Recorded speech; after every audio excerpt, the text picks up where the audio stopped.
Hello students, आज की आपकी वर्कशीट है वर्कशीट नंबर 13 जो आपकी सोशल स्टडीज़ में सिविक्स के चैप्टर सत्ता में साझेदारी से रिलेटेड है। सत्ता में साझेदारी यानी सत्ता में हिस्सेदारी। सत्ता यानी शासन, सरकार में किस प्रकार हिस्सेदारी ज़रूरी क्यों है और किस प्रकार उसमें हिस्सेदारी हो सकती है, क्या क्या हिस्सेदारी के रूप हैं, ये सभी इस चैप्टर में पढ़ा जाएगा। ये आपका सिविक्स का फर्स्ट चैप्टर है और मैंने इससे पहले वाली वीडियो में आपको एनसीईआरटी की बुक से ही क्लियर किया है सारा चैप्टर्स। उसमें एक एक लाइन जो है अगर आप जितनी बार रीड करेंगे उतनी बार आपको अच्छे से समझ में आएगा। तो आप कम से कम इस चैप्टर को 2 बार रीड ज़रूर करें और उसके बाद ये वर्कशीट करें तो आपको डेफिनेटली करने में कोई भी परेशानी नहीं आएगी। तो जो हमारी आज ये वर्कशीट है, ये इसका टॉपिक है सत्ता में साझेदारी। इस सत्ता में साझेदारी को समझने के लिए हमें 2 देशों की जो संरचना है, वहाँ की जो जातीय बनावट है, वहाँ के रहने वाले लोगों की, उसको समझना ज़रूरी है। और वो 2 देश कौन से हैं? वो देश हैं बेल्जियम और श्रीलंका।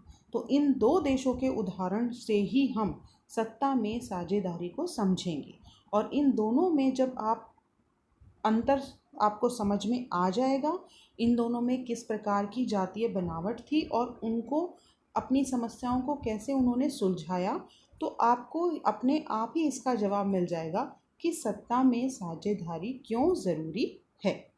तो सत्ता में साझेदारी का विचार स्वाभाविक रूप से लोकतंत्र से जुड़ा हुआ है। लोकतंत्र शब्द का अर्थ क्या है? लोकतंत्र का अर्थ है लोगों का शासन, यानी वह शासन व्यवस्था जिसमें अधिक से अधिक लोगों की भागीदारी हो, और भागीदारी मीन्स साझेदारी। तो सत्ता में साझेदारी जो है वो लोकतंत्र से जुड़ी हुई है। संसार के बहुधा समाज विभिन्न जाति, रंग, भाषा आदि के आधार पर बटे हुए हैं।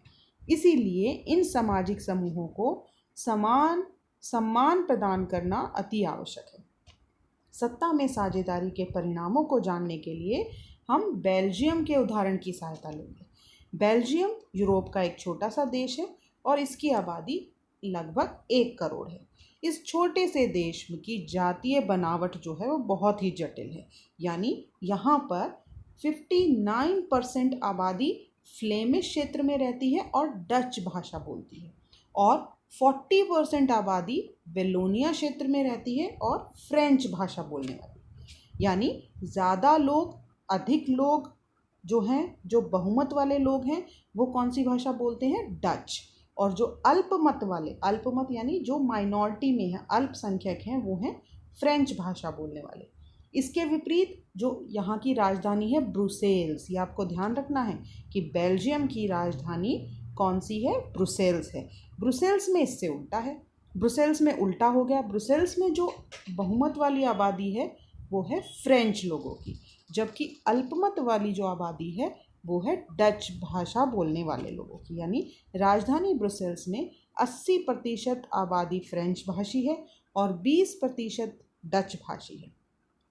तो अल्पसंख्यक जो फ्रेंच भाषी लोग हैं वो ज़्यादा ताकतवर हैं, ज़्यादा समृद्ध हैं, रिच हैं, ज़्यादा पढ़े लिखे हैं, और बहुत बाद में जाके उन्होंने काफ़ी आर्थिक विकास और शिक्षा का लाभ पाने वाले डच भाषी लोगों को इस स्थिति से नाराज़गी थी, उनके ज़्यादा समृद्ध होने से, कि हम तो बहुमत में हैं और ज़्यादा समृद्ध फ्रेंच भाषी लोग हैं।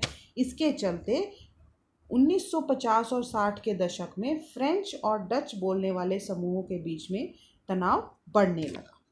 तो डच भाषी लोग देश में बहुमत में थे, परंतु राजधानी में अल्पमत में थे। जैसे कि मैंने पहले आपको बताया कि जो आपका बेल्जियम है उसमें डच भाषी लोग देश में, पूरे देश में तो बहुमत में थे, परंतु राजधानी में वो अल्पमत में हो गए। अब हम इसको थोड़ा सा इस टेबल से समझने की कोशिश करेंगे कि इसमें क्या है। ये आपका बेल्जियम का मैप दिया हुआ है। फ्रांस यूरोप का एक देश है, इसलिए आप इसको ध्यान से देखेंगे, मैप में भी पढ़ेंगे। फ्रांस में बेल्जियम और ये इसकी कैपिटल है ब्रुसेल्स। बेल्जियम में 59% आपने देखा डच स्पीकर्स यानी डच भाषा बोलने वाले, 40% फ्रेंच स्पीकर्स, और 1% जर्मन स्पीकर्स यानी जर्मन भाषा बोलने वाले हैं। इसी को उन्होंने पाई चार्ट में दिखाया है कि 80%, ये ज़्यादा वाला हिस्सा जो है, ये 80% जो है वो डच बोलने वाले इन्होंने यहाँ दिखाया है ब्रुसेल्स में, और फ्रेंच बोलने वाले जो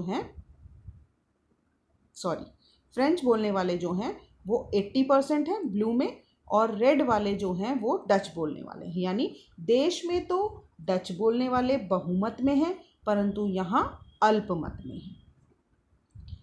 तो इसी को ध्यान में रखते हुए आपको इसकी जातीय बनावट याद रखनी है। और 1970 से लेकर 1993 के बीच में बेल्जियम में अपने संविधान में 4 संशोधन किए। वो किस लिए किए? कि देश में किसी को भी बेगानेपन का एहसास ना हो और सभी मिलजुल कर रह सके।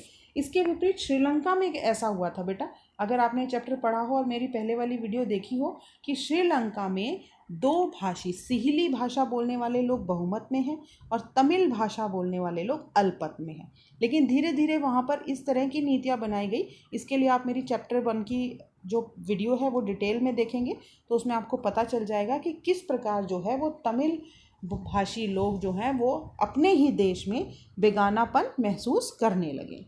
तो लेकिन बेल्जियम ने समझदारी अपनाई और इस प्रकार के 4 संशोधन किए कि किसी को भी बेगानेपन का एहसास ना हो और सभी मिलजुल कर रह सके। और ये 4 संशोधन कौन से थे? वो सभी जो हैं मैंने इससे पहले वाली चैप्टर सत्ता में साझेदारी के जो चैप्टर है उसकी वीडियो में बता दिए हैं, और इसमें नीचे भी दिए हुए हैं कि कौन कौन से संशोधन जो हैं वो इसमें किए गए, क्यों किए गए ये संशोधन, कि कोई भी टकराव ना हो। देश में जो आपके बहुमत में भाषी लोग हैं जैसे डच, और अल्प भाषा बोलने वाले लोग हैं फ्रेंच, उनके बीच में कोई भी टकराव ना हो। इसके लिए सबसे पहला कदम कौन सा उठाया गया? इसमें सबसे पहला कदम उठाया गया कि केंद्र सरकार में डच और फ्रेंच भाषी मंत्रियों की समान संख्या, यानी जो भी लोग वहाँ पर मंत्री चुनकर आएंगे वो फ्रेंच और डच भाषा बोलने वाले मंत्रियों की संख्या जो है वो समान रहेगी। केंद्र सरकार की अनेक शक्तियां देश के 2 इलाकों की क्षेत्रीय सरकारों को दे दी गई, यानी राज्य सरकारों को। यानी इसका अब क्या अर्थ निकला कि ब्रुसेल्स जो राजधानी है उसमें एक अलग सरकार है, और इसमें भी दोनों समुदायों को, कौन से समुदायों को? डच और फ्रेंच भाषी बोलने वाले समुदायों को समान प्रतिनिधित्व दिया गया। सामुदायिक सरकार का निर्माण, इनका चुनाव संबंधित भाषा के लोगों के द्वारा होता है। यानी चौथा जो इन्होंने किया वो किया सामुदायिक सरकार का निर्माण।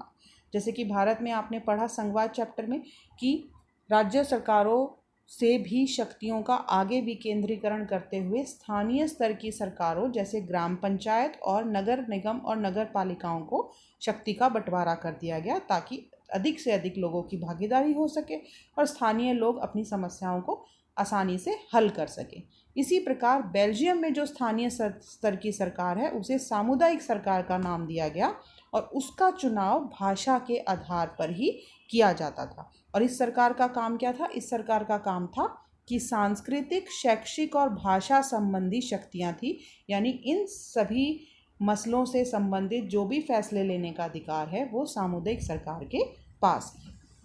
अब हम इसके क्वेश्चंस पे आ जाते हैं कि बेल्जियम की जातीय बनावट पर एक संक्षिप्त नोट लिखिए। तो ये आपका इजी है। जातीय बनावट पर नोट लिखने के लिए आप यहाँ पर आ जाएंगे कि जातीय बनावट बहुत जटिल है और इसमें 59% आबादी फ्लेमिश क्षेत्र में रहती है और डच भाषा बोलती है, और 40% आबादी जो है वो विलेनिया क्षेत्र में रहती है और फ्रेंच भाषा बोलती है। इसके विपरीत राजधानी ब्रुसेल्स में 80% आबादी फ्रेंच भाषी है, जबकि 20% डच भाषी है। और आप ये भी लिख सकते हैं कि डच भाषी लोग देश में बहुमत में थे, परंतु राजधानी ब्रुसेल्स में अल्पमत में थे। नेक्स्ट क्वेश्चन आपका है कि टकराव से बचने के लिए बेल्जियम सरकार ने क्या कदम उठाए। तो टकराव से बचने के लिए बेल्जियम ने क्या कदम उठाए? तो टकराव से बचने के लिए बेल्जियम ने अपने संविधान में 4 संशोधन किए। ये चारों जो हैं वो आपने अपने इसमें लिख देने, ये 4 संशोधन इन्होंने किए। सत्ता में साझेदारी कैसे लोकतंत्र से जुड़ा है। अब लोकतंत्र होता क्या है? लोकतंत्र यानी लोगों का शासन। तो सत्ता में साझेदारी जो है वो किस प्रकार लोकतंत्र से जुड़ा हुआ है। विभिन्न सामाजिक समुदायों के बीच में जो है टकराव कम करने के लिए सत्ता में साझेदारी दी जाती है। और लोकतंत्र का मतलब भी क्या है कि लोकतंत्र यानी लोगों का शासन। जब अधिक से अधिक लोगों को सत्ता में साझेदारी दी जाए तो वो लोकतंत्र कहलाता है। तो सत्ता में साझेदारी लोकतंत्र से जुड़ा हुआ है और सत्ता की साझेदारी जो है वो लोकतंत्र की आत्मा है। लोकतंत्र का मतलब ही होता है कि लोगों द्वारा शासन किया जाना और लोगों की अधिक से अधिक भागीदारी। तो सत्ता में साझेदारी के द्वारा जो है राजनीतिक व्यवस्था में, शासन में एक तो स्थायित्व मिलता है, स्थायीपन मिलता है और विभिन्न समुदायों के बीच में टकरावों का अंदेशा भी कम हो जाता है।